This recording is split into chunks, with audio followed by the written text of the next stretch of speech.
I hereby call to order this hearing, Arctic Frost, the Modern Watergate. 50 years ago, Watergate exposed a simple but profound abuse of power. Operatives tied to a sitting president broke into a building to secretly gather information from their political opponents by bugging offices and seizing documents. And what followed was just as troubling. Efforts to use the powers of government to conceal it, to pressure investigators, to shut down inquiries, to avoid accountability. Even though that operation failed in its ultimate objective, the American people did not treat it lightly. The consequences were swift and severe. The President of the United States resigned in disgrace, facing near certain impeachment. And dozens of officials, more than 40 individuals connected to the scheme, were indicted or jailed because the attempt itself was the offense. In our law, we recognize a simple truth. A failed crime is not an insignificant one. A man who pulls the trigger and misses is no less guilty than the one who hits his mark. The intent is the same, the danger is the same, and the crime is the same.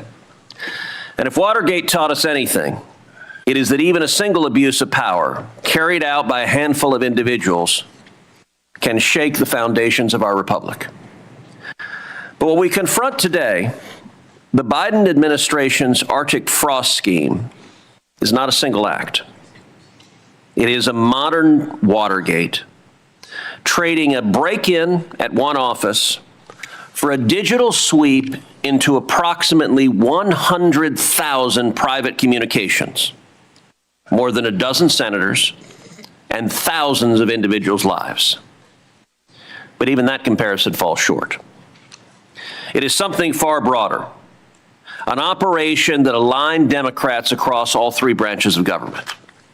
The Biden executive branch, through DOJ and the FBI, wielding investigative power against political opponents. Democrat-appointed judges in the judiciary, through warrants, secrecy orders, and deference, failing to serve as a meaningful check. And members of the legislative branch, who should be the first line of oversight, choosing instead to look the other way. And just like Watergate, these officials deserve to be investigated, tried, impeached, and brought to justice. So let's examine how this operation was carried out step by step. In early 2022, senior leadership within the Biden Department of Justice made the decision to open an investigation targeting President Trump and his campaign apparatus. Attorney General Merrick Garland, Deputy Attorney General Lisa Monaco, and FBI Director Chris Wray all personally approved the opening of the investigation.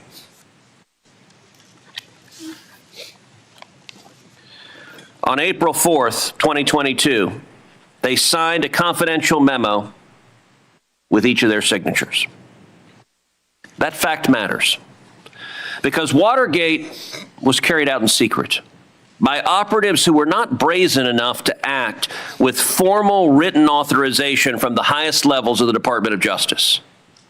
Arctic Frost was fully authorized, formalized, and executed through the official powers of the United States government by partisan Democrats.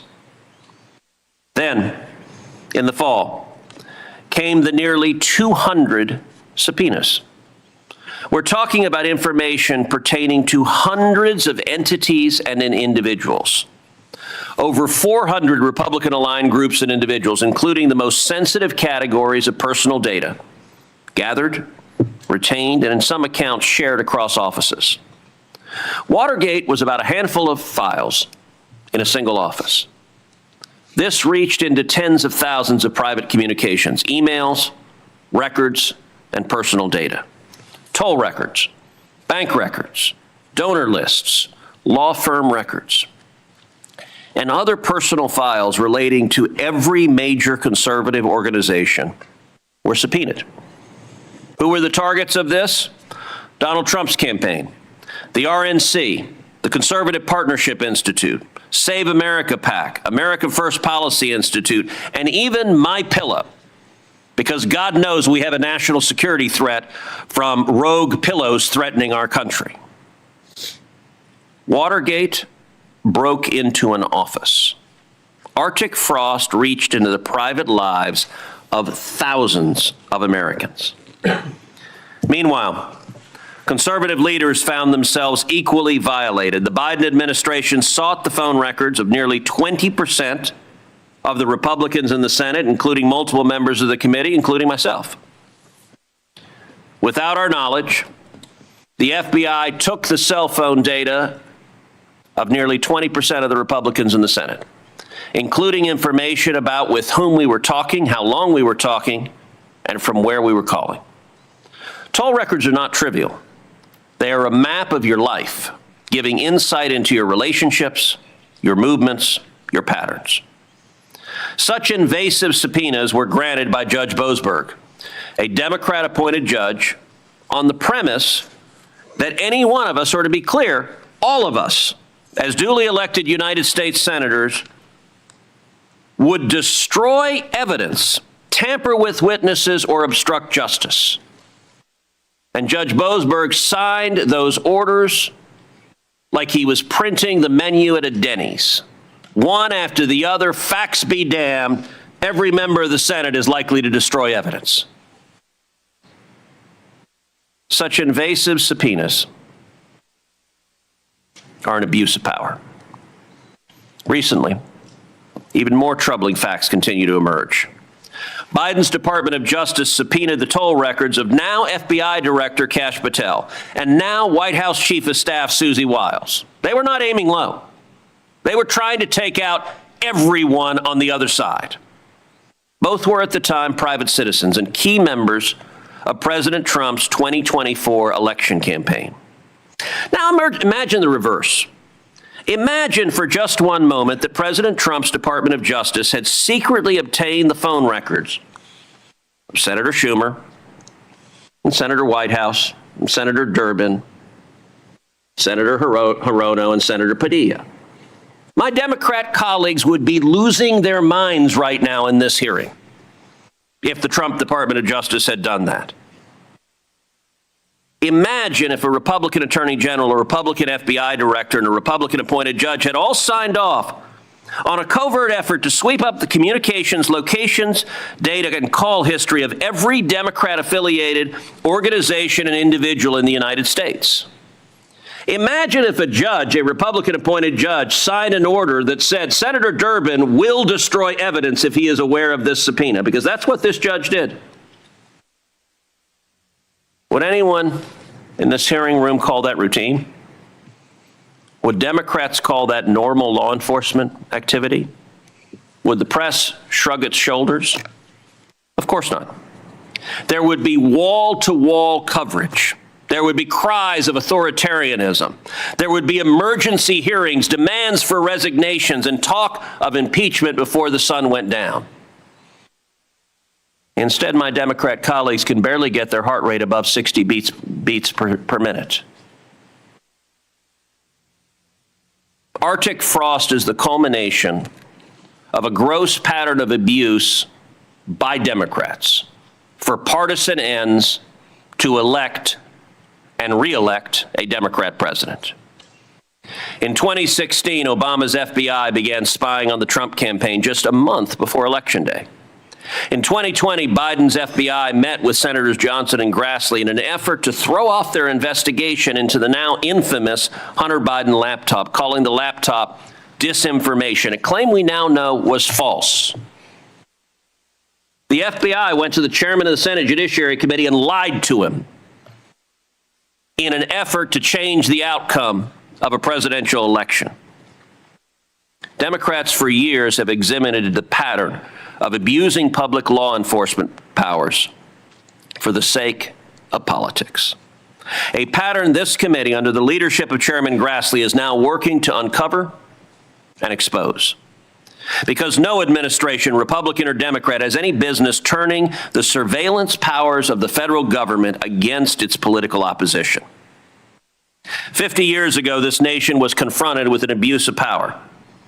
And it responded not with indifference, but with accountability. And I'll tell you one of the big differences of Watergate versus Arctic Frost. When Richard Nixon and his corrupt attorney general and his corrupt administration abused their law enforcement powers to go after their political opponents, Republican senators stood up to the president of their own party and defended the rule of law. Where is even a single Democrat senator who has said one word about this abuse of power? Is there not one? There are 47 Democrats in this body. Is there not one who can come forward and say, you know what? Turning the Department of Justice into the Oppo research and attack machine of the DNC is not what the DOJ is supposed to be. We were tested then, and there was accountability. We are being tested again now. The question is really simple. Will we uphold the same standard? Will we defend the rule of law? Or will we abandon it? Ranking Member Whitehouse. Last month, Kash Patel fired roughly a dozen agents and analysts from the FBI's CI-12 unit, a counterintelligence unit dedicated to protecting Americans from foreign espionage.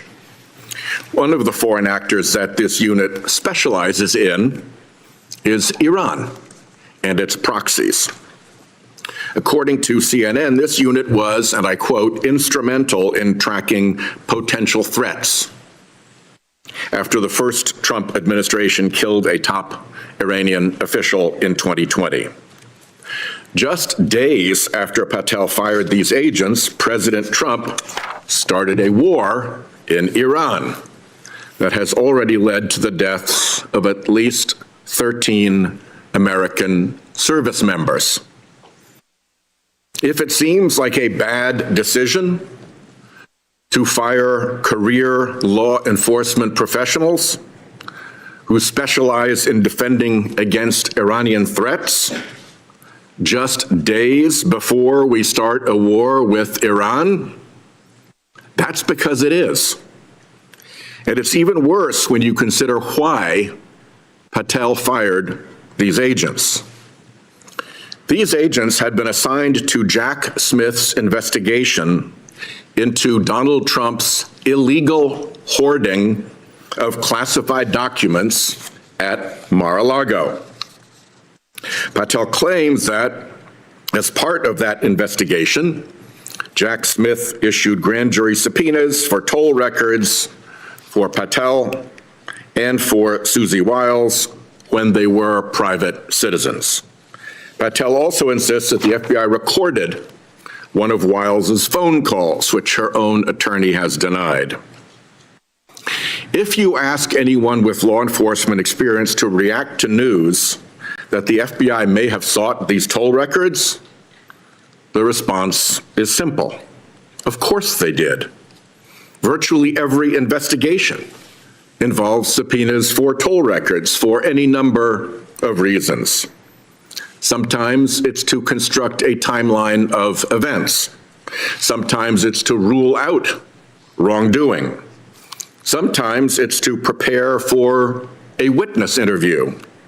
Sometimes it's to help understand the scope of a conspiracy. In fact, the first Trump DOJ did the same thing Republicans have criticized Jack Smith for doing, getting the toll records of members of Congress, following the DOJ policies then in place, and getting non-disclosure orders. Here's what Chairman Grassley said at the time. Investigation into members of Congress and staff are nothing new, and the Justice Department has specific procedures for such sensitive investigations. Apparently, when the Trump DOJ does it, it's nothing new. When Jack Smith does it, it's a modern Watergate. With Patel, it's obvious why Jack Smith was looking at him. Patel made himself a fact witness in that investigation. He went on podcasts bragging about how he planned to post classified information online at Donald Trump's direction, and how he'd personally witnessed Donald Trump declassify records. We have known for years that Smith was looking into Patel's role because Smith subpoenaed Patel to testify before a grand jury.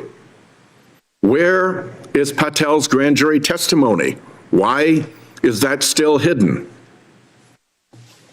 The same goes for Ms. Wiles. Wiles is referenced in the indictment against President Trump because Trump showed her classified documents when she didn't have a security clearance.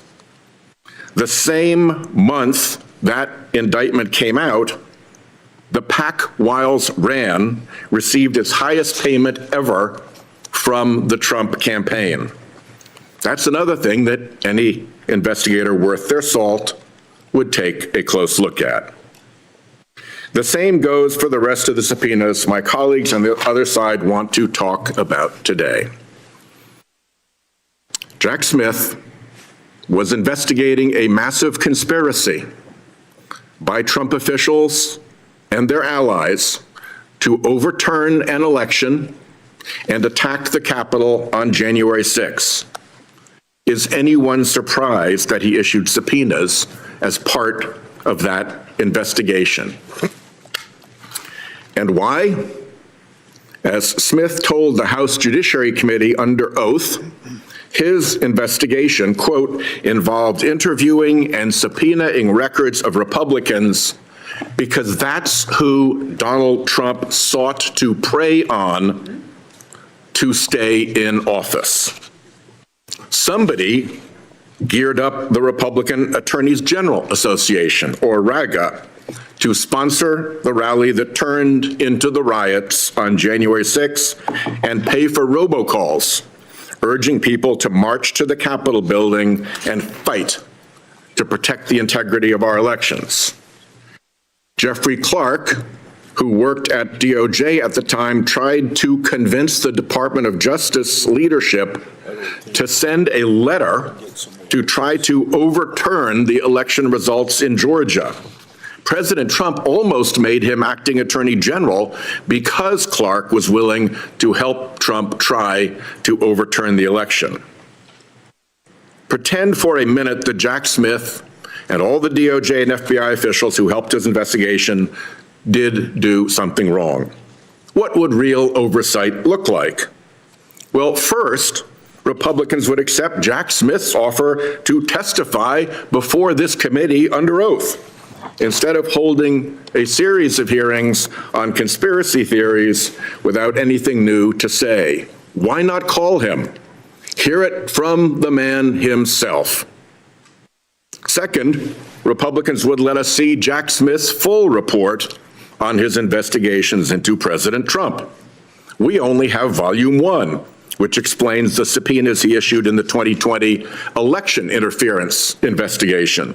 We still need Volume 2 on his classified documents crimes investigation.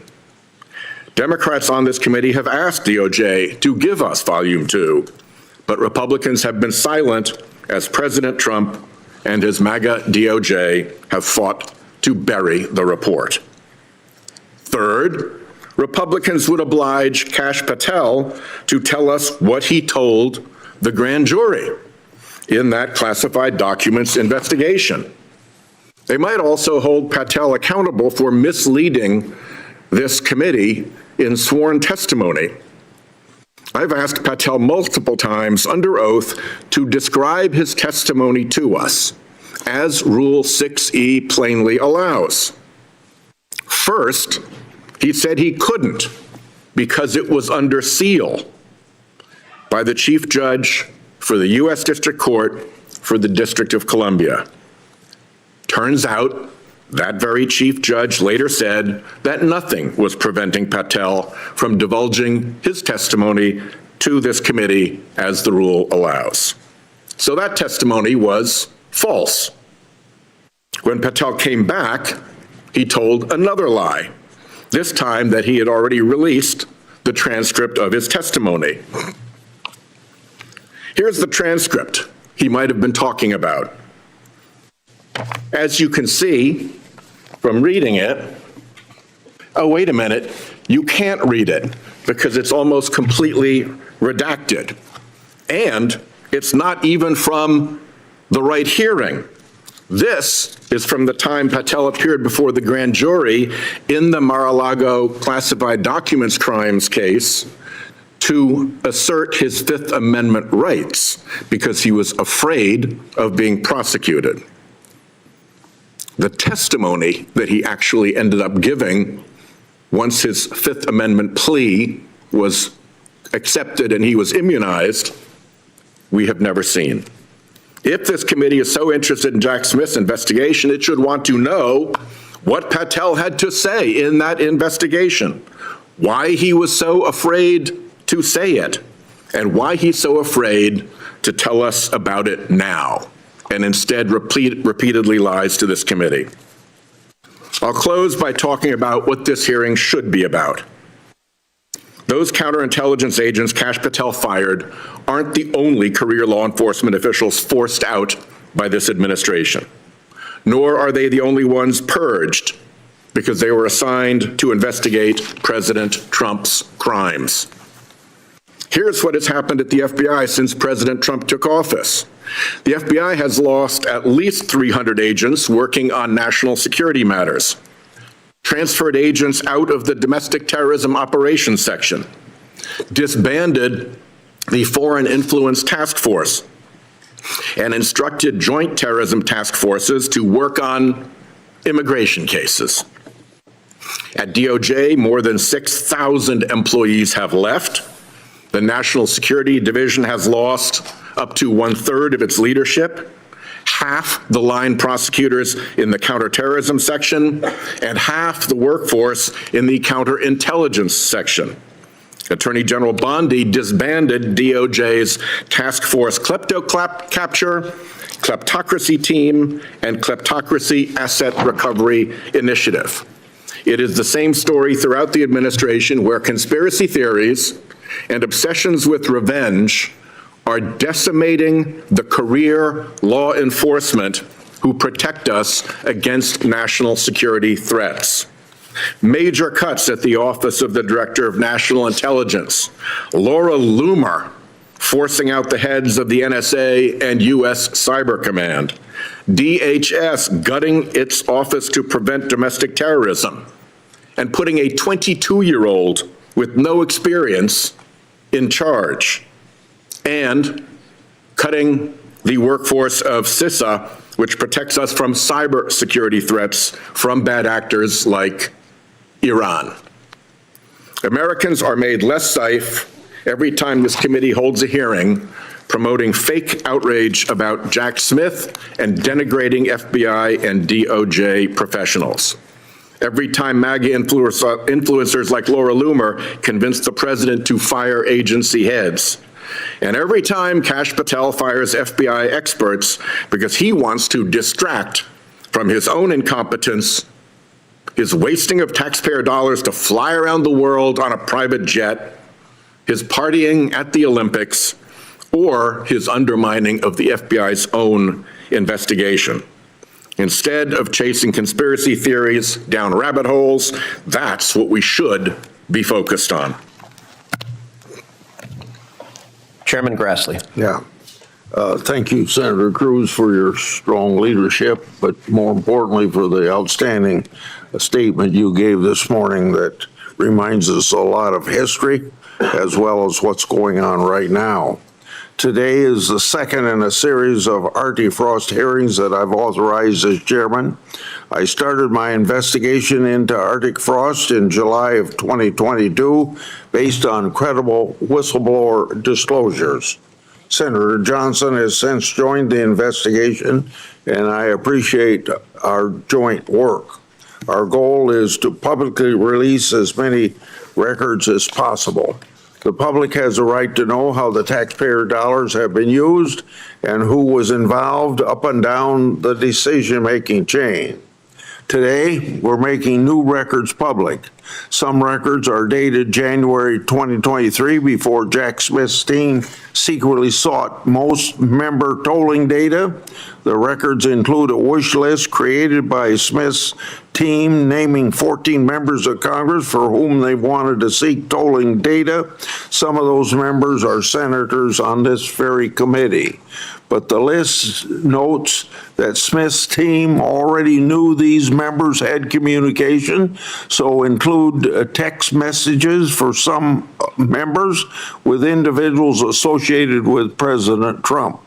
And Jack Smith was certainly aware of this effort.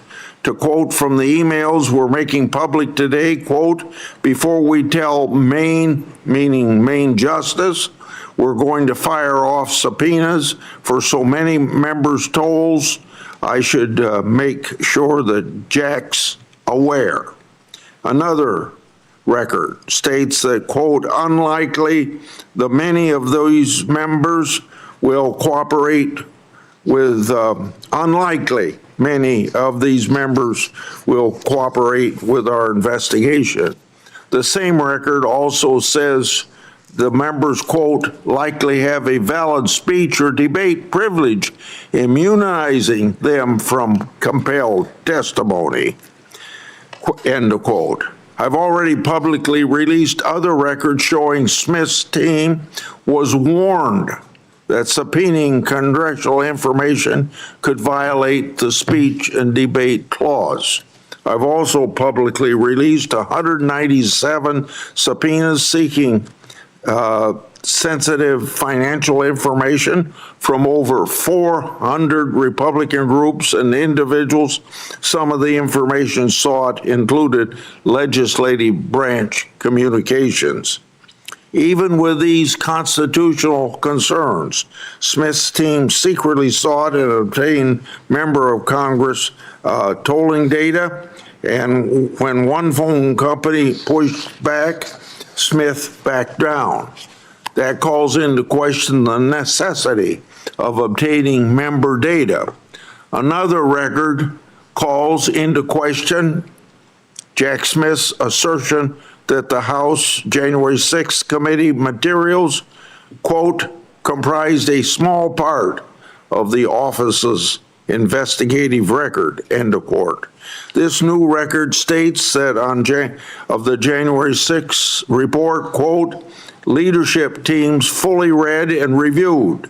Last weekend, we went over it page by page and incorporated it into our investigative plan," end of quote. Indeed, these same records that we're making public today says that Smith's team will be, quote, "logging all information contained in the report," end of quote.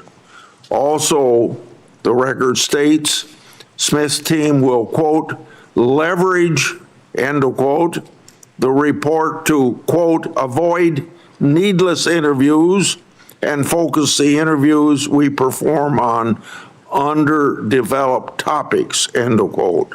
Overall, the records create additional questions about Smith's conduct, need for member data, and candor to the court and the public. The Democrats have criticized us for not bringing Jack Smith before us at the beginning, and you've heard that again today. If we followed the Democrats' premature and ill-advised strategy, we wouldn't have had a great deal of information we now have that shows Jack Smith misled Congress and the public, if not outright lied. And lastly, today, we're also making public 2 subpoenas for toll records of FBI Director Patel, along with non-disclosure orders that kept them secret. This committee's work will continue. Thank you. Thank you. Ranking Member Durbin.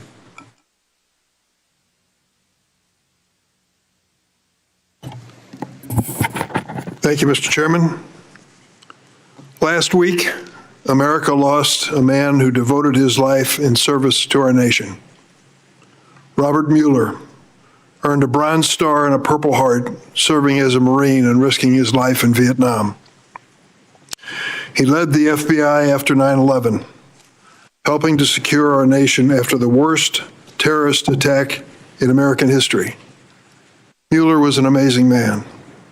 A registered Republican, he was appointed and reappointed by not only Republican President George H.W. Bush, but Bill Clinton, George W. Bush, and Barack Obama. He holds an historic distinction. He is the only FBI director, other than J. Edgar Hoover, who had his tenure at the FBI extended beyond the 10-year limit by a vote of 100 to nothing in the United States Senate. He was given approval to serve an additional 2 years under President Obama. I worked with Robert Mueller for many years. I remember reaching out to him after 9/11 and the news that the technology available at the FBI was so ancient on the day of the attack on 9/11 that you could buy more modern and effective technology at a Radio Shack.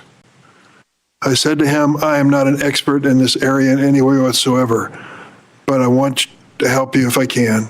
I want it to be a bipartisan effort, and we worked together for years. I never, ever questioned Bob Mueller's devotion to our nation or his personal integrity. How did President Donald Trump respond to news of Robert Mueller's passing? I quote the president, "Good. I'm glad he's dead." Let me repeat that. The president said, when notified of Robert Mueller's passing, "Good. I'm glad he's dead." Those reprehensible words should be condemned by every member of the committee on both sides of the aisle. Unfortunately, under Republican leadership, this committee has been complicit in the attacks on Robert Mueller, spending years spreading debunked conspiracy theories about his investigation into Russia's interference in the 2016 election. We're here today to attack another special counsel investigation led by another honorable public servant. As the title of this hearing makes clear, the majority is wasting this committee's time and resources on another baseless, partisan witch hunt. President Trump spent months attempting to unlawfully overturn his 2020 presidential election loss. It was known as the Big Lie. We heard it over and over again. It culminated in a deadly attack on the Capitol, which many of us lived through on January 6th. Then President Trump removed hundreds of pages of classified documents from the White House, and as a private citizen, held them at his Mar-a-Lago residence, some next to a toilet, refusing for more than a year to return these documents.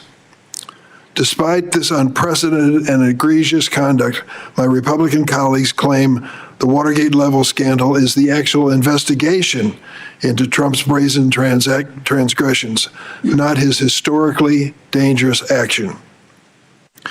It would have been a dereliction of duty for any prosecutor investigating the effort to overturn the 2020 election, not to subpoena organizations like Turning Point USA, an organization that helped plan the so-called Stop the Steal rally that led to the January 6th deadly attack on the United States Capitol. Similarly, any prosecutor worth his salt would have subpoenaed Kash Patel, who was a material witness in the classified documents case. Patel even infamously claimed to be the sole witness of President Trump's supposed blanket declassification of classified documents. Now, if my Republican colleagues were serious about this issue, they would have called Special Counsel Jack Smith to testify under oath before this committee. The Democrats on this committee notified the chairman in October of last year, 6 months ago, that Smith was not only available to testify, he would do so under oath and answer the questions raised in this hearing. What has happened in the last 6 months? no action by the Republican leadership of this committee to bring the sole major witness of this event before the committee under oath to ask specific questions. Why? Why is this committee afraid to bring Jack Smith before it under oath? For 6 months, they have avoided it. You want to know why? They can continue these sham hearings over issues that don't exist. The majority has also refused to support committee Democrats' request to release Volume 2 of Special Counsel Smith's report, which Senator Whitehouse noted. Let me draw attention to the issues the committee should be addressing instead of this farce today. Over the past year, President Trump, Attorney General Bondi, and Director of the FBI, Patel, have systematically dismantled the Federal Bureau of Investigation, the premier law enforcement agency in the United States, if not the world. These purges are making every American less safe. Most recently, Patel reportedly fired at least 6 agents and several other FBI personnel who'd been assigned to work related to President Trump's mishandling of classified documents. These terminations were seemingly to save face with President Trump in response to the negative press Director Patel received for his embarrassing appearance chugging beer at the Olympic Games. Several of the fired agents were reportedly part of a global counterintelligence squad, which Senator Whitehouse has referred to, particularly appropriate at a time we are at war with Iran. In other words, Director Patel's political retribution has weakened the FBI's ability to counter Iranian threats at the exact time that not only America, but certainly the men and women in uniform needed them to keep themselves safe. Watergate is the story of a president who engaged in a vast illegal conspiracy to remain in power and uses control of the levers of government to obstruct investigations into his own misconduct. Back then, the Senate stood up for the Constitution and the rule of law, exposing Nixon's corruption by investigating the serious allegations against him. Today, Senate Republicans waffle between indifference to outright celebration of President Trump's brazen misconduct, despite the real dangers it poses. We cannot continue on this course. The American people face real challenges from citizens being summarily executed for exercising their First Amendment rights into the skyrocketing price of the cost of living under this administration. This hearing will not help a single person other than Donald Trump, and the Republican majority should do better for their constituents. A senator from Texas should know a dead horse when he sees one. This hearing is an attempt to throttle a dead horse to a gallop. There aren't enough giddy-ups in the world to accomplish that goal. I yield. For a Chicago man, that was an awful lot of rodeo references. Chairman, I don't quite know how to do this, but I would like to ask that this transcript be made an exhibit in this proceeding. It's 22 pages of examination of the witness in which only these words are public. So upon the advice of counsel, I'll be invoking my Fifth Amendment privilege. The whole rest of it is redacted. I assume that it can go in as an exhibit with the image of all the redactions. And if that's the case, I'd like to ask that it be made an exhibit in this proceeding. Without objection, it will be admitted. Also, on behalf of Chairman Grassley and Senator Johnson, Chairman of the Permanent Subcommittee on Investigations, I enter into the record 30 newly uncovered and significant investigatory documents regarding Arctic frost that shed light on the decision-making of the Biden Department of Justice. This includes 197 subpoenas targeting over 400 Republican individuals and entities that former special counsel Jack Smith and his team issued as a part of the indiscriminate election case against President Trump. These are not routine materials. These are internal investigative records that shed light on how and why the Biden Department of Justice authorized and carried out this operation. They detail the scope of the subpoenas issued, the categories of the 400 individuals and organizations targeted, and the decision-making process inside the department at the highest levels. In short, they allow us to see, clearly and for the first time, how this investigation was conducted from the inside. This new information would not have been known but for congressional oversight. I will now introduce the witnesses at this hearing. First witness is Mr. Will Chamberlain, who currently serves as senior counsel at the Article 3 project. Mr. Chamberlain graduated from University of the Pacific in 2010 with a BA in economics. He received his JD magna cum laude from Georgetown University Law Center in 2015. After graduating Georgetown, he joined Quinn Emanuel, Urquhart & Sullivan in Los Angeles as an associate, where he practiced complex commercial litigation. Mr. Chamberlain later worked as an attorney at the Competitive Enterprise Institute, focusing on class action litigation. In 2019, he revived Human Events, the nation's oldest conservative magazine, where he served as publisher and editor-in-chief. Mr. Chamberlain is also vice president of external affairs at the Edmund Burke Foundation, which organizes national conservatism conferences around the world. Christopher O'Leary retired from the Federal Bureau of Investigation as a member of the Senior Executive Service in September 2023, after 2 decades of leading counterterrorism investigation and operations. Mr. O'Leary's last assignment was serving as the U.S. government's Director of Hostage Recovery, where he led an interagency task force dedicated to the mission of safely bringing home Americans taken hostage by terrorist organizations.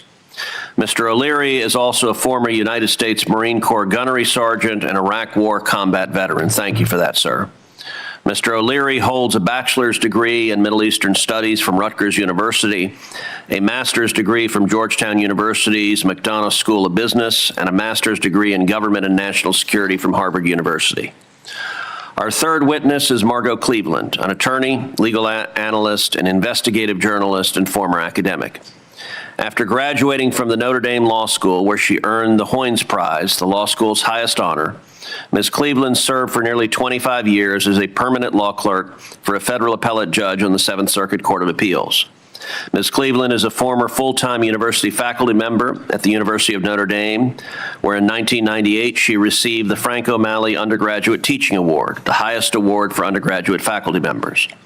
Ms. Cleveland currently serves as the Federalist Senior Legal Correspondent, where she helped lead the Federalist's reporting on the Russia collusion hoax, which won the Dow Grand Prize for Investigative Journalism in 2025.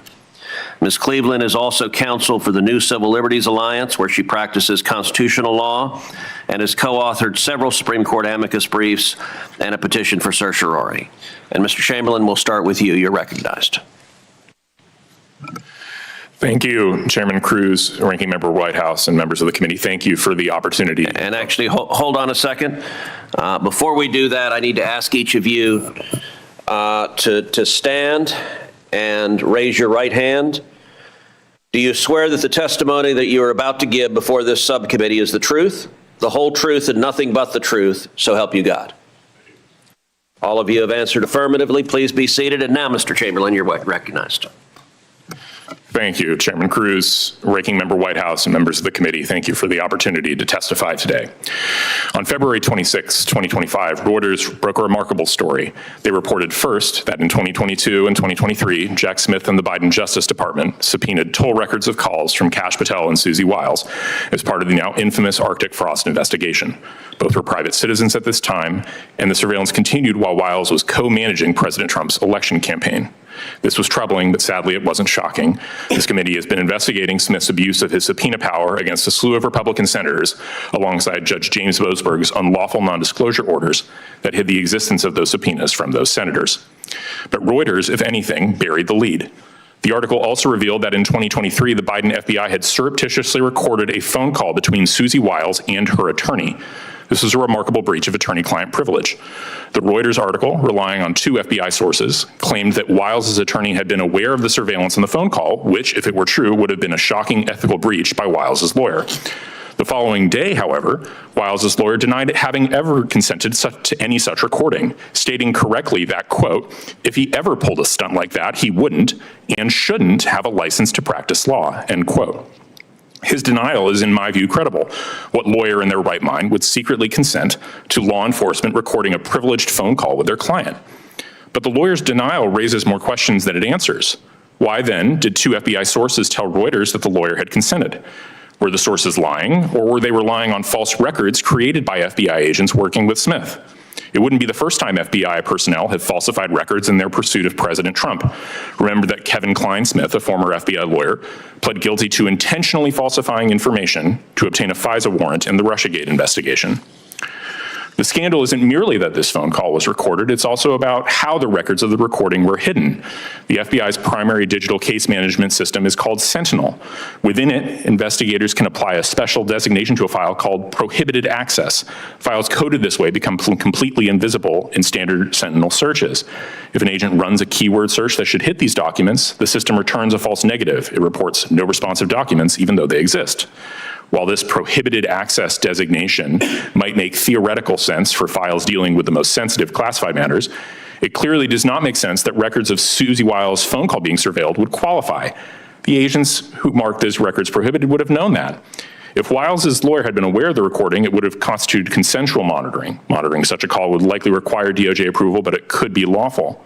But if Wiles' lawyer did not consent to the recording, we are likely looking at an illegal wiretap of a phone call between a presidential campaign manager and her own lawyer, one where the agent or agents who conducted the wiretap lied about Wiles' lawyer's lack of consent and then coded it as a prohibited file in the hopes that no one would ever find out about it.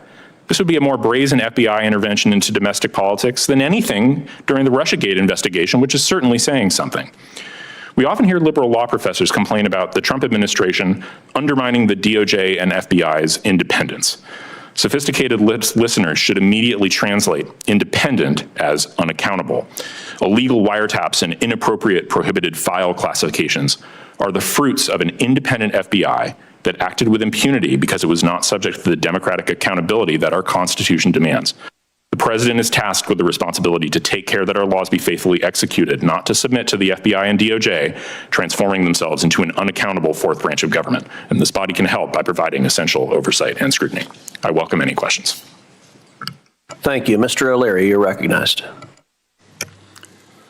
Chairman, ranking member, and distinguished members of the committee, thank you for the opportunity to appear before you today. In his farewell address to the nation, President George Washington warned that the health and survival of a republic required leaders who exercise virtue and resist the pull of partisan division. It is in that spirit that I offer my testimony today. I come before you not as an advocate for any political party or position, but as a nonpartisan former special agent of the FBI where I served for over 2 decades. My intent is to provide the committee with a clear, experience-based understanding of how the FBI operates, its investigative standards, institutional culture, and the professional norms that guide its work. The men and women of the FBI have long stood as a quiet bastion between order and chaos, guided not by politics or public acclaim, but by an enduring commitment to the Constitution and the rule of law. Their character is forged in an environment where integrity is not aspirational, it is required. Every day, often without recognition, they make decisions that demand moral clarity, professional restraint, and personal courage. These are not abstract virtues within the FBI. They are lived expectations, reinforced through training, supervision, and deeply rooted in institutional culture. The FBI's investigative process is grounded in predication, facts, intelligence, and evidence, not ideology or affiliation. Agents are trained to clearly articulate and document the factual basis for opening and continuing investigations. And those decisions are subject to multiple layers of supervisory and legal review. Equally important is the internal culture of the FBI. The bureau I served had no tolerance for political ideology or personal bias influencing investigative work. This was not simply a matter of formal policy. It was an expectation reinforced through leadership, peer accountability, and institutional norms.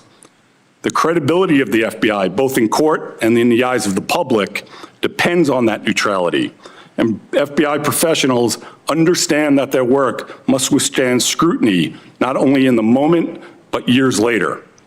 Allegation that the FBI has engaged in broad, coordinated conspiracies to investigate individuals based on political affiliation or ideology are inconsistent with my experience and unsupported by evidence or reason. Yet the absence of credibility to these claims has not deterred Director Kash Patel from pursuing what can only be understood as a campaign of retribution against his own personnel. When agents and analysts are removed not for misconduct, but for their lawful participation in duly authorized investigations, the conclusion that such actions are politically driven is self-evident. This form of retaliation against the dedicated professionals of the FBI has eroded trust in leadership, damaged morale, introduced uncertainty across the workforce, and disrupted the continuity of ongoing operations. Equally concerning are the national security implications, with the loss and marginalization of experienced personnel and diminished institutional knowledge, drastically impacting the FBI's ability to effectively confront threats from terrorism, espionage, and cyber adversaries. Left unchecked, Director Kash Patel's actions risk inflicting generational harm on an institution central to the safety and security of the nation. In closing, I would emphasize that the strength of the FBI and our broader system of justice depends on its independence from political influence. It's a principle that those who serve within the Bureau understand as fundamental to their duty. Being an FBI agent is neither a job nor a profession, but rather a vocation. Service to the nation is not a slogan in the FBI, it's a calling, a steadfast commitment to the cause of freedom, democracy, and justice. This ethos is rooted in a tradition of excellence that spans generations. The legacy of the G-Man is not merely a cultural artifact, but a standard, one that reflects professionalism, discipline, and an unyielding pursuit of truth. Each new generation of G-men and women inherit not only the responsibilities of the role, but the weight of that legacy and the obligation to uphold it. Day after day, the men and women of the FBI answer the call and choose duty over comfort, principle over expedience, and service over self. Their work is often unseen and their successes unheralded, but the nation is safer because of their steadfast commitment, their adherence to the rule of law, and their fidelity to the ideals that define the FBI. Thank you for the opportunity to appear before you today. I look forward to answering your questions. Thank you. Ms. Cleveland, you're recognized. Chairman Cruz, Ranking Member Whitehouse, and members of the subcommittee, thank you for the opportunity to testify concerning the grave constitutional violations inflicted as part of Arctic frost. After the 2020 election, an anti-Trump FBI agent named Tim Thibault attempted to use the Justice Department to destroy the president. Thibault's efforts led to the launch of Arctic frost. Soon after, Merrick Garland tapped Jack Smith, a hyper-aggressive prosecutor known to overstretch the meaning and intent of the law, to serve as special counsel. Smith proved himself true to form, indicting Trump for allegedly violating a statute enacted on a theory of criminal liability the Supreme Court would later hold invalid. The Supreme Court would later also halt Smith's efforts to prosecute Trump for actions that fell within the president's official duties. Beyond being a partisan in his own right, Smith stacked his team with partisan Democrats, such as J.P. Cooney and Ray Holser. Cooney and Holser served as Smith's top deputies, and in them we see the clear double standard and political bias that permeated the DOJ and FBI. Before joining Smith's team, Cooney crafted an outrageous sentencing memorandum that sought to send Trump advisor Roger Stone to prison for 7 to 9 years. Cooney's sentencing recommendations were so unhinged that the then Attorney General William Barr intervened. Cooney responded by spreading unfounded rumors that Barr and the acting U.S. Attorney were being improperly political, with media leaks furthering that narrative, eventually leading to an Inspector General investigation. The IG cleared the Trump administration, but chastised Cooney. Holzer, for his part, demonstrated his partisan proclivities when he headed up the public integrity section and refused the FBI's request to open an investigation into the Clinton Foundation. But Holzer's partisan protection racket went further when he withheld a 6-page timeline of the Clinton Foundation investigation from the then U.S. attorney operating out of Little Rocket. Instead, he provided an abbreviated 2-page summary that omitted all references to interference from the DOJ and the FBI leadership. In contrast, when the target was Trump, Holzer, along with Cooney, drafted a memorandum to justify subpoenaing the toll records of about a dozen members of Congress, notwithstanding internal email discussions acknowledging a clear speech or debate clause problem. They then hid the details of those subpoenas using the prohibited access functionality of Sentinel, which ghosted the FBI records. As this committee well knows, because many of you were victims, Smith approved the subpoenas and obtained the toll records of Senators Blackburn, Graham, Hagerty, Hawley, Loomis, Johnson, Kennedy, Scott, Sullivan, and Tuberville. Only Senator Cruz escaped the invasion into his privacy and the violation of the speech or debate clause because his cell phone provider questioned the subpoena. From this subcommittee's January 7th hearing, you also know that Smith's team saw a non-disclosure order from Chief Judge James Boasberg, apparently without informing him that the targets were members of Congress. I say apparently because Chairman Cruz's request for the non-disclosure application to be unsealed has been ignored. Yet again, we see the double standard and the weaponization. Judge Boasberg has still failed to order Smith and his prosecutors to show cause for why they should not be held in contempt for concealing the members of Congress were the ones who were being targeted. This fact should not be ignored if you are to believe Smith and the administrative office of the court's testimony that Judge Boasberg did not know that your identities were involved.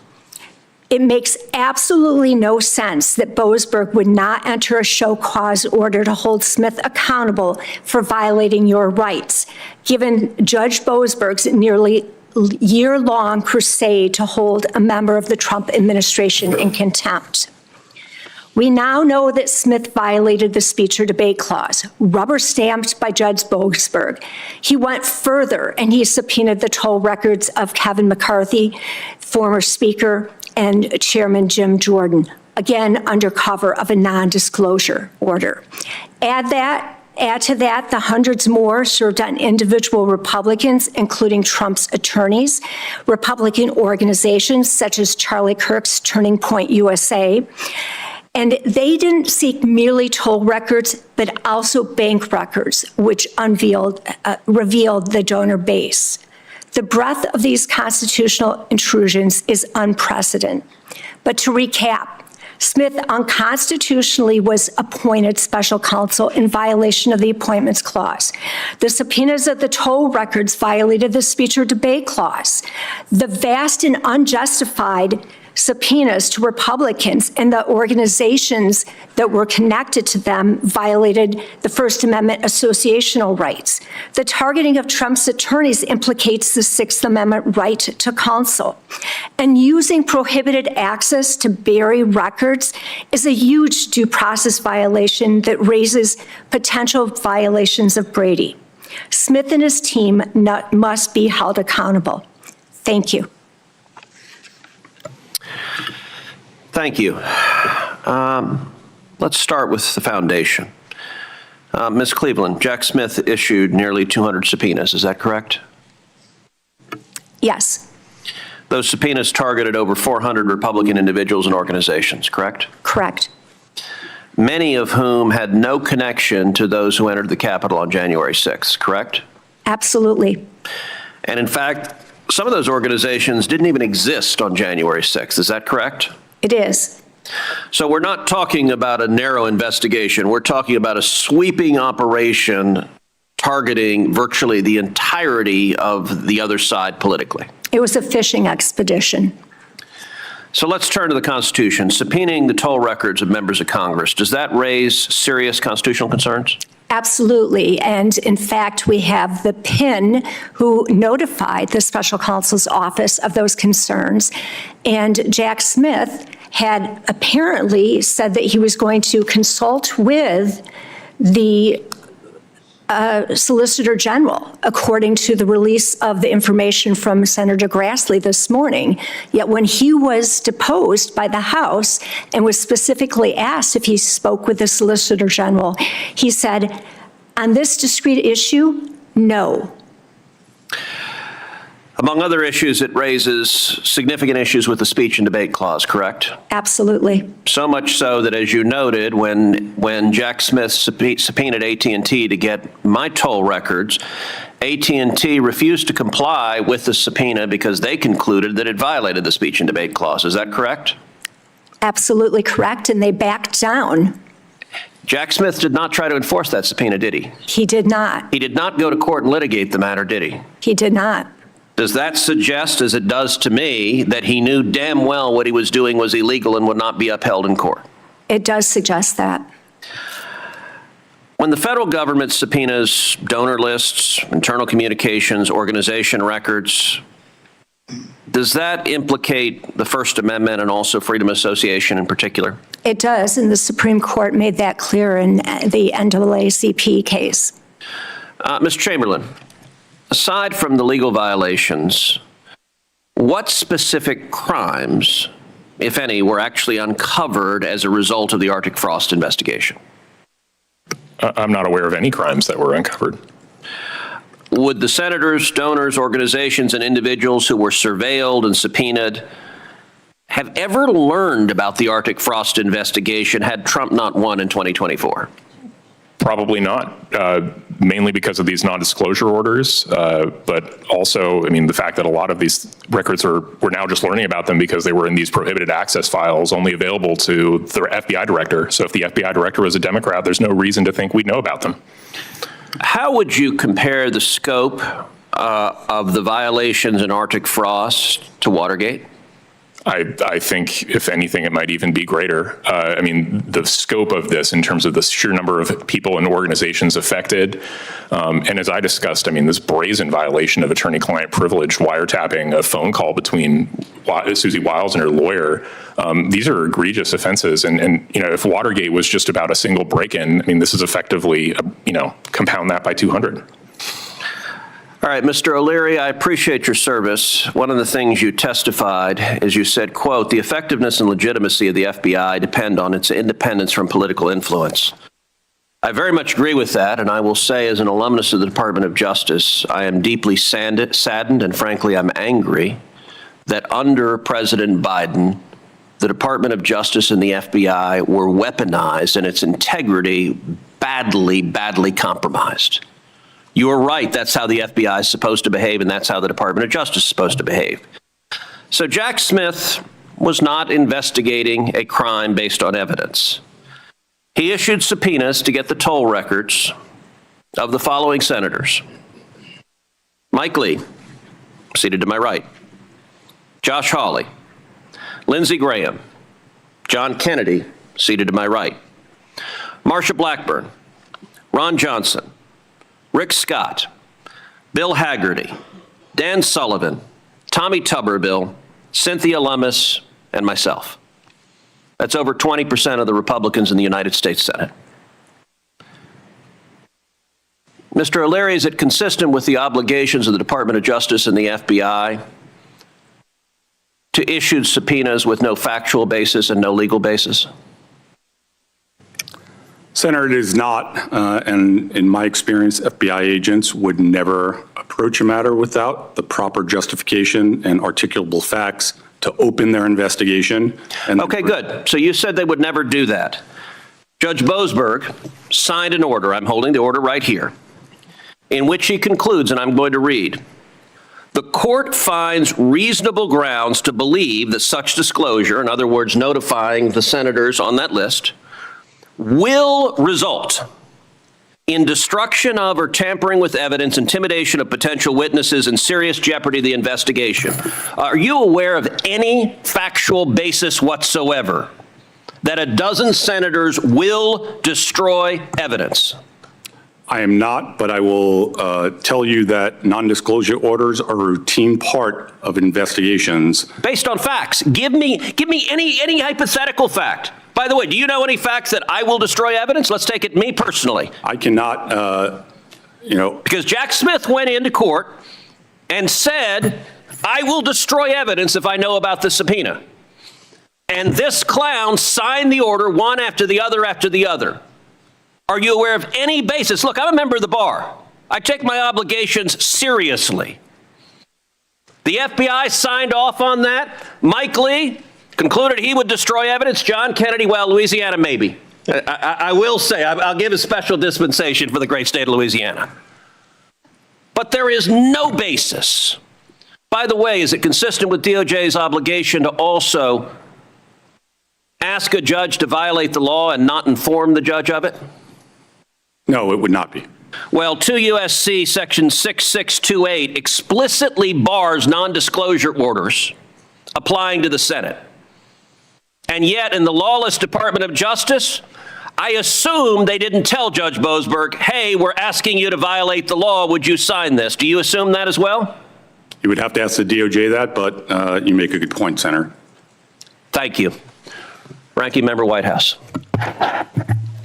Just to follow up on that point, Mr. O'Leary, is the reason that a prosecutor would pursue a non-disclosure order for a toll record subpoena necessarily that it is the subject of the subpoena who would attempt to interfere with or obstruct the investigation, as opposed to the subject of the investigation who would attempt to interfere with and obstruct the investigation?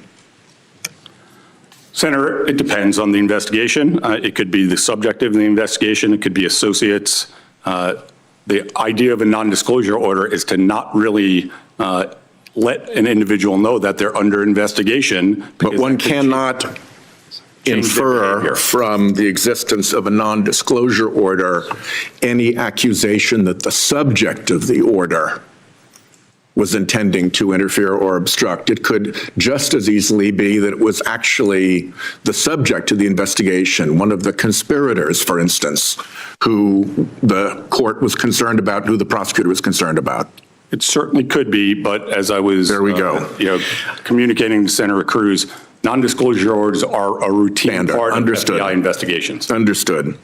So in your view, what has happened to the FBI and DOJ's national security capabilities in the last 15 months? They've been decimated. There's been generational damage done. And with respect to the quiet bastion you referred to, and the standards of virtue and integrity that you spoke so passionately about, were those standards of virtue and integrity, the fidelity, bravery, and integrity of the FBI, met by agents who Kash Patel then turned on and fired? There is rampant morale, degradation, uncertainty amongst the ranks, and really disheartened career federal public servants who've been dismissed without cause. And Because, in fact, their colleagues understood that they, in fact, met those standards for fidelity, bravery, and integrity, and were nevertheless fired, correct? correct. DOJ and the FBI run under close institutional checks and balances designed to protect the integrity of the organization. Were those applicable to special counsel? I would assume so. I wasn't involved in that investigation at all, but I can speak to the process that Washington Field Office would follow, and those are the agents that supported that investigation. And they would follow traditional, regular FBI guidelines and documents that I was controls. able to review demonstrated that. Are you aware that the Trump Department of Justice in the first term subpoenaed information from members of Congress and members of Congress's staff, including toll records? Senator, the FBI conducting public corruption investigations has been part of its mission for years. I know it's probably disconcerting to any member of Congress or public official, but the FBI does it with the same integrity that it conducts any investigation. I would say to a fellow Irishman, we would probably work with them on an investigation, but you know, the FBI pursues these despite what side of the aisle you're on. And they did in the first Trump term of office, and that included getting non-disclosure orders so that the members of Congress did not know their toll records had been subpoenaed, correct? That is correct. It's routine.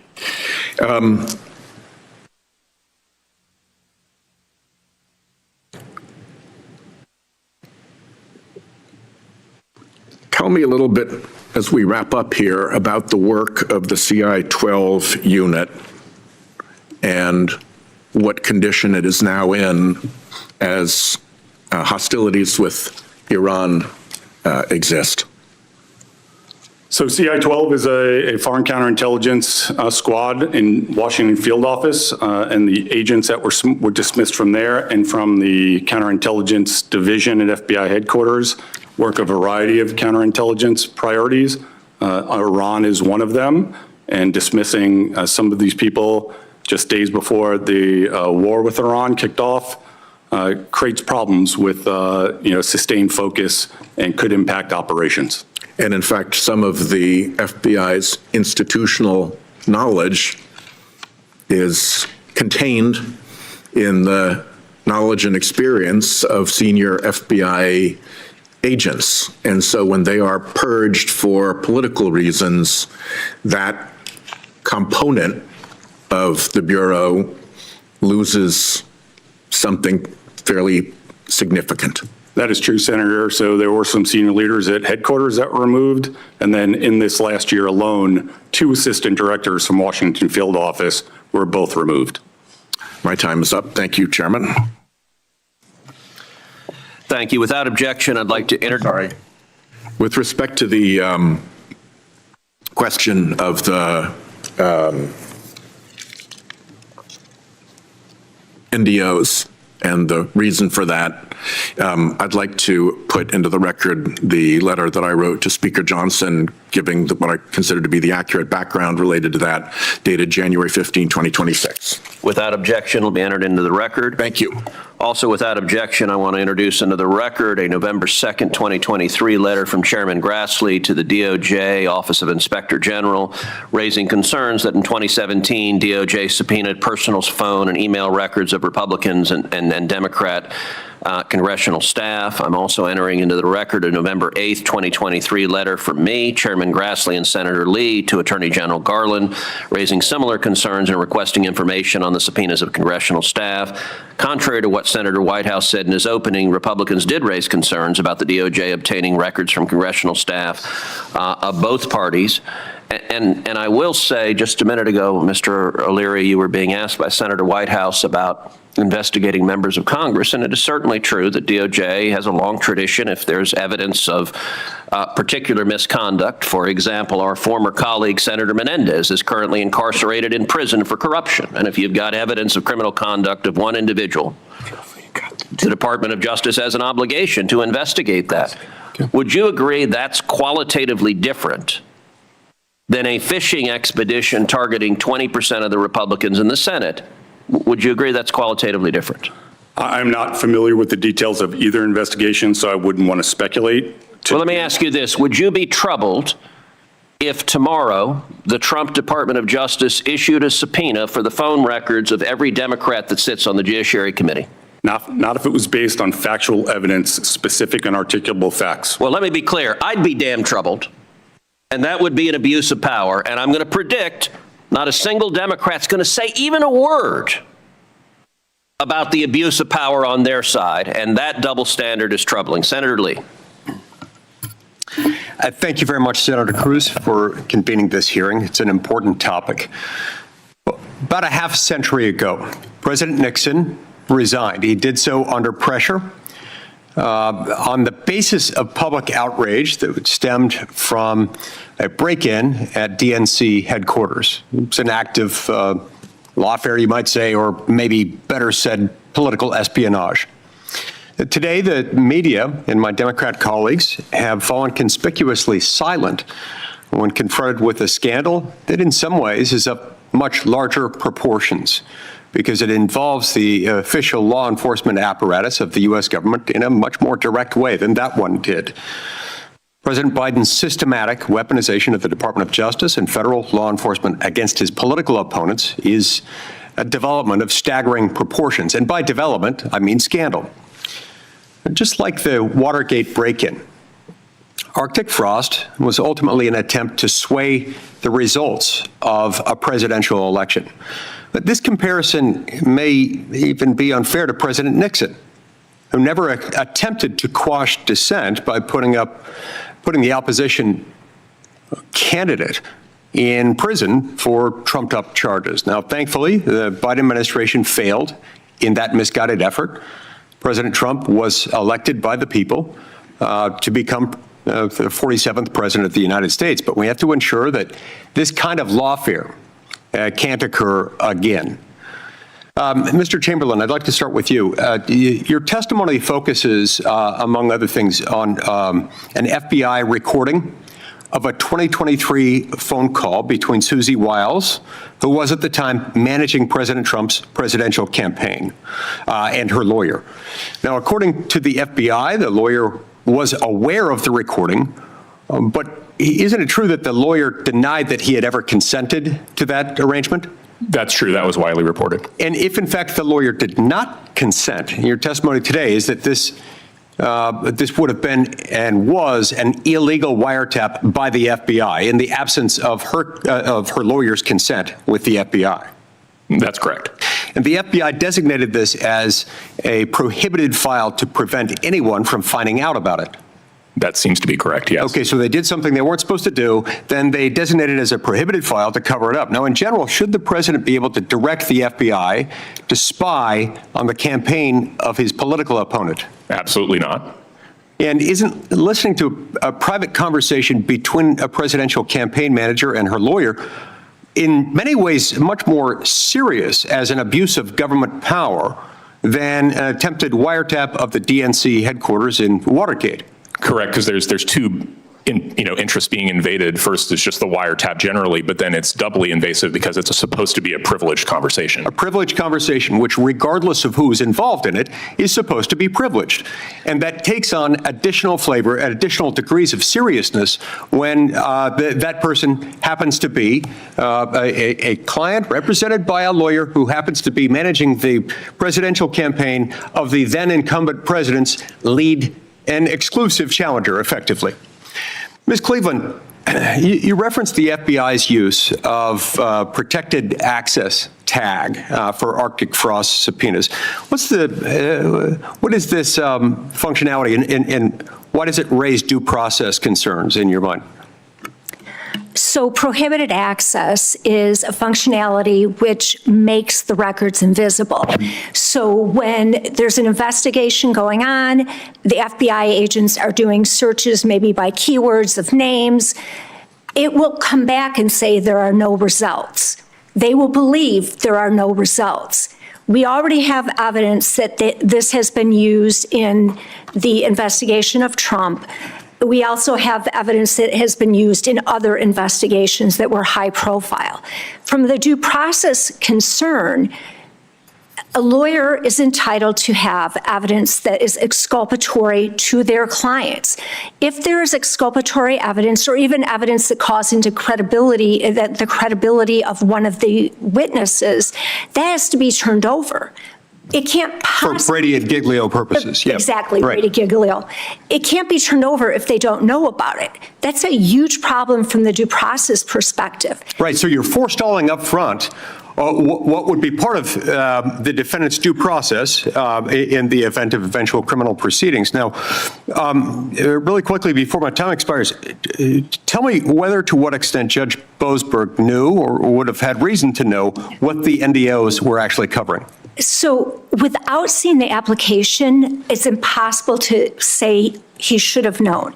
But this morning, when Senator Grassley released his documents, it indicated that Smith's team was speaking with the prior chief judge of the D.C. District Court about subpoenas and executive privilege. So that raised the concern of, was this conversation going on with Judge Boasberg as well?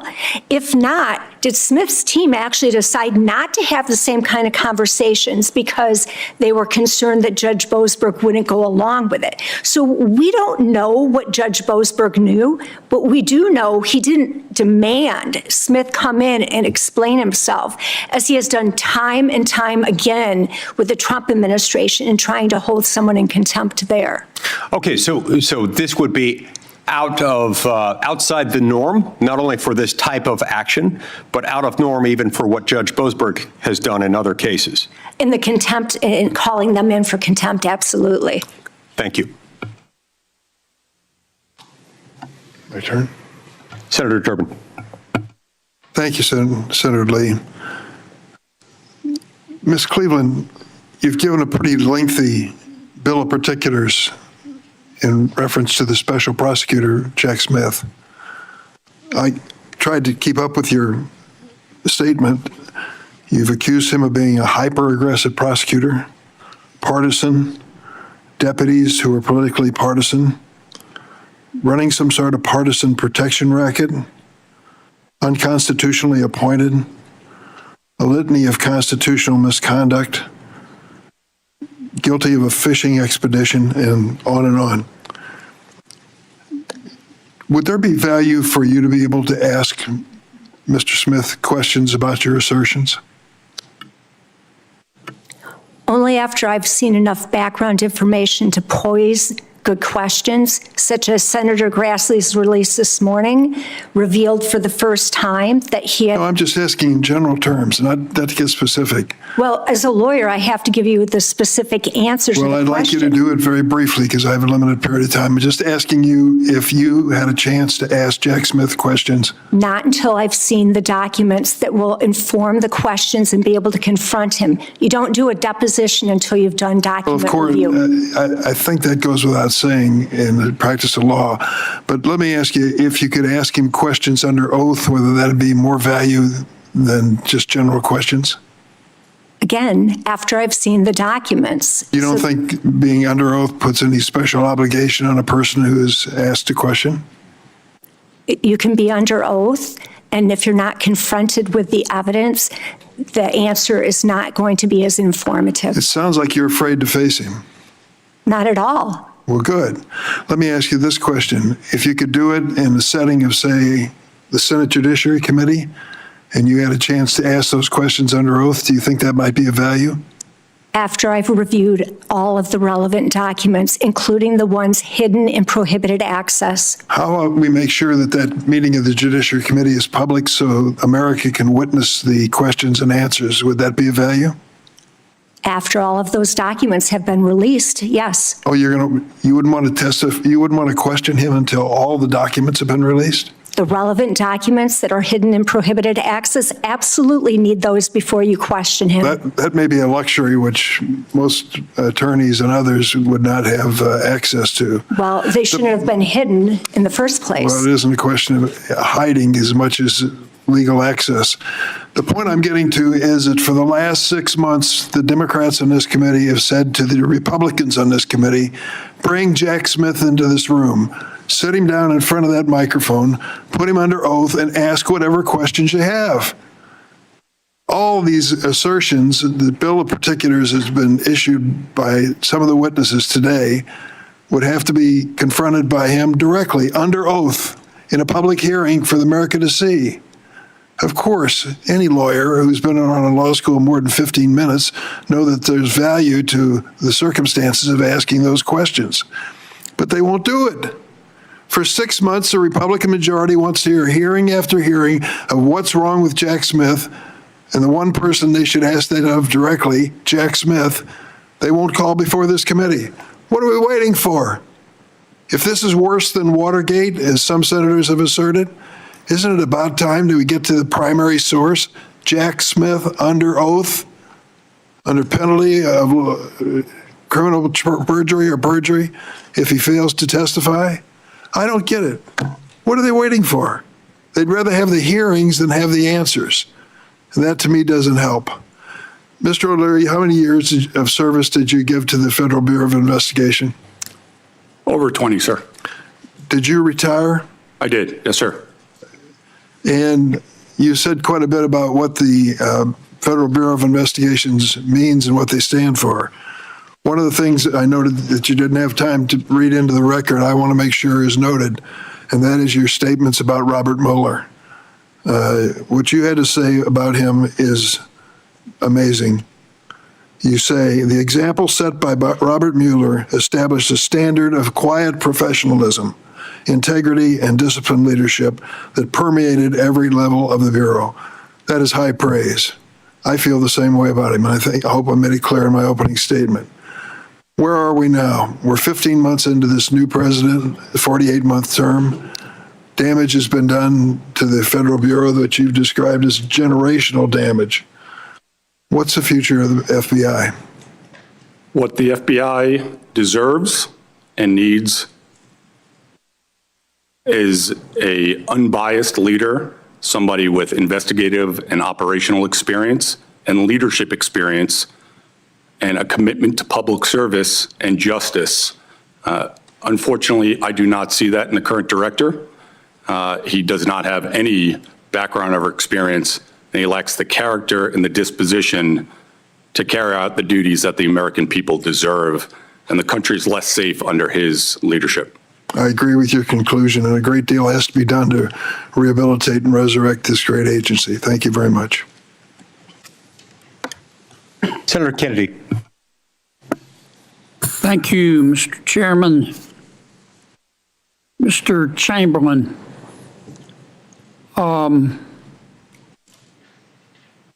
believe 4 telephone companies received these subpoenas for the phone records, the metadata of 20 members of Congress. Is that your understanding? That sounds right to me, yes. Okay. I don't have time to talk about all of them. Let me just pick one. Verizon. About 90,000 employees, I think. $140 billion worth of revenue. Does Verizon hire dummies to work in its legal department? I should think not. They've probably got a good reservoir of lawyers to pick from. Okay. I suppose you were one of the lawyers at Verizon. And you don't strike me as a dummy. Well, thank you. I appreciate that. And you got a subpoena from Jack Smith with an NDO, non-disclosure order, signed by Judge Boasberg. Do you think a reasonably competent lawyer at Verizon would know who Jack Smith was? Yes, I think so. Do you think a reasonably competent lawyer at Verizon would know who Judge Boasberg was or would inquire about him? Yeah, I think you could pretty quickly Google him, and if you were concerned that maybe he wasn't actually a federal district judge, I think it's pretty obvious that you'd be able to figure out what's going on. I mean, it was pretty widely known that President Biden instructed the Attorney General to sue President Trump, and that he hired Jack Smith, wasn't it? Yes. I mean, that was Yes. on the front page of every paper. If you were an attorney at Verizon and you got a subpoena like this, wouldn't you say, maybe I need to check and see who Mr. Smith is subpoenaing here? Yeah, and especially once I found out it was a representative, it would immediately raise that flag of like, maybe there's a legal exception here that doesn't apply in other cases. Do we know if the employee who received this subpoena at Verizon even sought a legal opinion from an attorney at Verizon? I do not know. Well, let's just assume for a second that Verizon, sophisticated company that it is not so incompetent that they wouldn't have had a lawyer look at this. Lawyer looks at it and says, Jack Smith. Lawyer looks at it and says, NDO signed by Judge Boasberg. Lawyer looks at the names, as a reasonably competent lawyer would. They're members of Congress. If that was you, what would you do? Well, I'd make a few phone calls. I'd do legal research to confirm that, complying with this order was obviously lawful, and I might, gently try and push back on the subpoena to try and understand, Well, and what was going on. In fact, you would probably discover the law, being the very competent lawyer that you are, that said no judicial order can bar Verizon from picking up the phone and calling the member of Congress, wouldn't you? That's right. You'd probably find that statute. Mm-hmm. And if you did find that statute, in order to protect Verizon, as you're their lawyer, wouldn't you have filed a motion to quash? That's exactly what I do, yeah. But Verizon didn't do any of that, did they? Apparently not. They just sucked all this information up like a Hoover Deluxe. Yeah. They didn't even look at, that we know of, to see if these were members of Congress. Yes, that's right. What kind of liability does Verizon have here? That's a good question. I need to read the statute more clearly to see what what the actual penalties are. But my guess is there would be some pretty reasonable civil penalties for having done so. What kind of remedies, if any, are there for the fact that Judge Boasberg said that he had reasonable grounds to believe that these members of Congress would destroy evidence, and that he made that conclusion without holding a hearing? I mean, I think the only remedy to that is political and impeachment. I don't think there's a unique. You can't sue Judge Boasberg for damages for his judicial decision making. So the only remedy is political. Would you consider it to be grossly incompetent if Judge Boasberg had not even inquired who these people were and whether they were members of Congress? Oh, yes, extremely incompetent. Okay. That's all I've got, Mr. Chairman. Senator Hirono. Oh, thank you, Mr. Chairman. Well, here we are once again. Once again, with a hearing espousing Republican conspiracy theories, and once again focusing on Jack Smith. How many times do we Democrats have to say, why don't we just bring Jack Smith before this committee? Why do we not put him under oath? Why don't we just ask him questions? The witnesses this morning are speculating as to what Jack Smith knew or what he told the judge, speculating about what the judge was told by Jack Smith. I mean, instead of all these speculations, why don't we just call Jack Smith? See, that has never been adequately answered in my view. I think it's time, rather than continuing to go down this rabbit hole.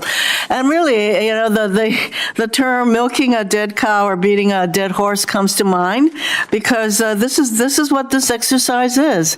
It is milking a dead cow, which describes, I looked it up, describes a completely futile, pointless, or waste of effort that will yield no results. It implies trying to extract value, information, or result from a source that is already dead, exhausted, or incapable of providing anything further. So the further providing of information should come directly from Jack Smith. So, I'm going to repeat what some of my colleagues have said. There are three things that we can focus on with the work of this committee rather than wasting our time like this. First is call Jack Smith. Second, he has already offered to testify, so we're not going to get much resistance from him. He's already testified before the House, and he issued some reports, and we should get access to Volume 2 of Jack Smith's report. So not only should we call him to testify, but we should get our hands talking about getting information that would be good for us to have. Volume 2 of Jack Smith's report. And then thirdly, there's been a focus on Kash Patel. After he received immunity, he did testify to the grand jury, and we've been trying to access that testimony. And Director Patel has stonewalled and lied to this committee, saying that he can't provide that testimony. Yes, he can. And once again, my Republican colleagues don't seem to care that he lied to this committee. So we have, as far as I'm concerned, a refusal to confront the truth. And I'm really disheartened by what is happening to an institution called the FBI, not to mention the Department of Justice, but the FBI that had, I would say, a reputation for doing the work that protected the American people. And that is not the case. What we're seeing are people being fired, not for lack of competence. In fact, they were very, very competent, not for misconduct, but because they happened to question the leader, Donald Trump. This continuous effort on the part of my Republican colleagues to just bow down to this president who does not believe that the rule of law applies to him is amazing. And you know what? The American people are getting it. And that is why millions of them, in fact, I think this Saturday, there's going to be another rally, No King's Rally. Millions of Americans are saying, hey, Donald Trump, you are not our king. You cannot run this country through executive orders. You cannot act as though the rule of law does not apply to him. And by the way, no thanks to the Supreme Court. I think their decision on his immunity was one of the worst decisions that this court, and there are many. So let me just ask one question of Mr. O'Leary. Thank you very much for testifying. In your experience, and I know there are some very fine FBI agents who either were fired or left, over 1,000. Can you go over again, the fact that all of these very, very experienced people who were engaged in white-collar crime investigations, cyber attacks, et cetera, their departure, tell us how their departure is making our country safer. Senator, the loss of agents and analysts and professional staff across the FBI is impacting a variety of programs, from white-collar crime, protecting the integrity of our financial markets, and public corruption. Cyber, the head of the cyber division was fired, an exceptional agent that I served with for years. The head of the critical incident response group, who was the acting director in the beginning of the Trump administration, Brian Driscoll, was fired just this last August because he refused to fire one of his employees without cause as directed by Kash Patel. Brian Driscoll demonstrated the courage and the integrity that you would expect from a leader, and he refused to do so. He in turn was fired himself, thrown out of the FBI after years of service. He's a recipient of the Shield of Bravery and the Shield of Valor. Shield of Valor for being on a joint hostage recovery operation in Syria with the Special Operations Task Force to rescue an American citizen. These are the kind of individuals who are losing, and those who are not being fired. Thank you, Mr. O'Leary, for standing up for an institution that deserves our support, and instead we have a director who parties around, who flies around in a plane, who visits his girlfriend. Give me a break. Senator Blackburn. Thank you, Mr. Chairman. Mr. O'Leary, I want to stay with you, if I may.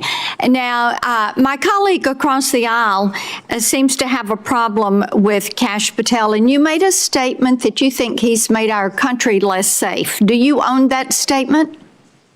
Yes, I do, ma'am. You do own that statement. Have you heard of Memphis, Tennessee? Yes, ma'am, I've been there many times. Good. Are you fully aware of what the FBI and the federal government has accomplished in Memphis, Tennessee? I think using FBI agents as part of a joint task force to reduce violent crime is very important, and I'm aware of their effectiveness there. Yes, ma'am. And you're aware that Director Patel has been very involved in planning, organizing, implementing this. Is that correct? I'm not personally aware of that, but if you say so, Well, let yes, me ma'am. make you aware of that. Are you aware that there have been over 9,000 arrests of violent criminals? If you say so, yes, ma'am. And would you say that arresting 9,000 violent criminals makes the country more or less safe? It certainly makes that jurisdiction, Memphis, a safer Makes the community. entire country more safe. Would you say that finding 150 missing children helps make this country more safe? Yes, it does, and the FBI has been doing that for decades, ma'am. And in Memphis, it's 153. You can stop being snarky, too. That would help. There have also, we've seen a 43% drop in overall crime, 36% drop in murder, and a 68% drop in carjackings in Memphis. Now, I wanted to bring all of this up because I think it's important that we focus on what we've been able to accomplish in the line of public safety when we appropriately use resources from the federal government, and when we're not having the DOJ weaponize itself and go after private citizens like Susie Wiles and Kash Patel were, when all of their records were subpoenaed in 2022 and 23. When we don't see the FBI going after 400 different conservative organizations, which they did, simply because they didn't like Donald Trump and they didn't like a lot of us, myself included. But you seem to be fine with that weaponization. You seem to think that it is okay. And Mr. O'Leary, I find it unconscionable that you would sit there and defend them going after the records of private citizens, of elected officials, and weaponizing the Department of Justice.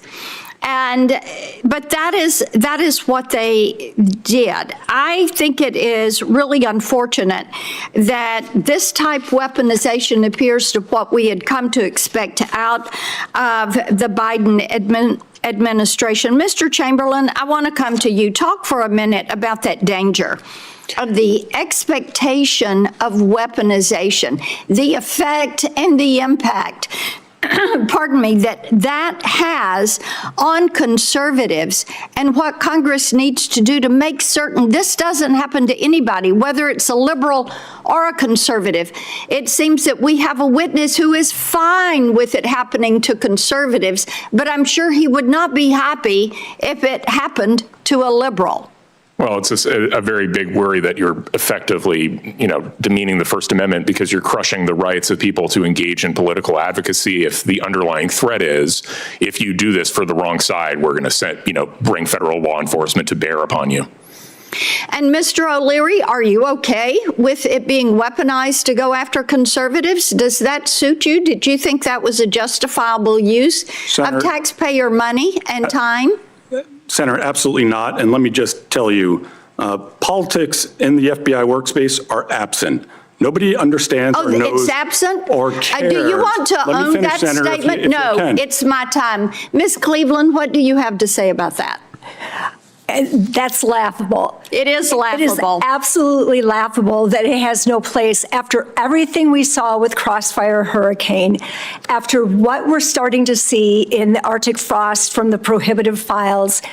It might be that you worked with the very few who are not political, but it is replete everywhere. We had Ray Holsler, who wrote an op-ed, I believe it was in the Washington Post, after he was fired, complaining about him being fired for no reason. But what do we now know? He was the one who refused to investigate the Clinton Foundation, and he's the one who turned over to the U.S. attorney who was actually doing the investigation a abbreviated summary of what was going on so that it hid all of the DOJ and FBI's protection and what they were doing to stop the investigation. It's laughable to say that there's no politicalization of the FBI, or maybe there isn't anymore because they fired the groups that were doing it.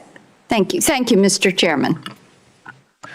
Thank you. I want to thank each of the witnesses for your testimony.